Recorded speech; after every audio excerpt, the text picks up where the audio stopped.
मुंबईकरांनो आणि आसपासच्या परिसरातील नागरिकांनो, एक आनंदाची आणि महत्त्वपूर्ण बातमी तुमच्यासाठी घेऊन आलोय। मुंबई आणि परिसरातील हवेचा दर्जा दिवसेंदिवस खराब होत चालला आहे, हे तुम्हाला माहितच आहे। पण आता महाराष्ट्र प्रदूषण नियंत्रण मंडळ म्हणजेच MPCB याने यावर मोठं पाऊल उचललंय। होय, MPCB ने आता मुंबई महानगर क्षेत्र म्हणजेच MMR मध्ये तब्बल 15 नवीन continuous ambient air quality monitoring station बसवण्याचा निर्णय घेतलाय। या स्टेशन्समुळे हवेतील धूळ, कचरा जाळणं यासारख्या गंभीर समस्यांना आळा घालणं आता सोपं होणार आहे।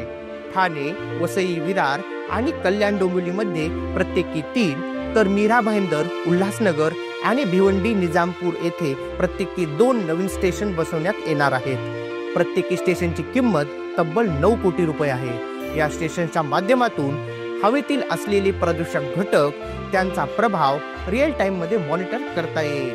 विशेषतः हिवाळ्यात AQI म्हणजेच हवा गुणवत्ता निर्देशांक गंभीर प्रमाणात खराब होतो।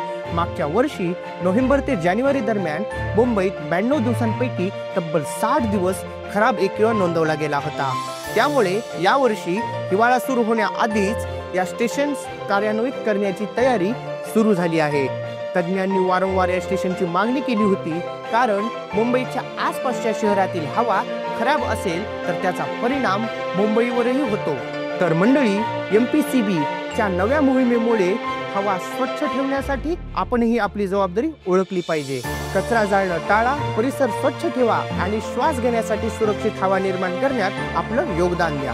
काय चाललंय पेजला फॉलो करा, लाईक करा आणि कमेंट बॉक्स मध्ये तुमचं मत नक्की कळवा।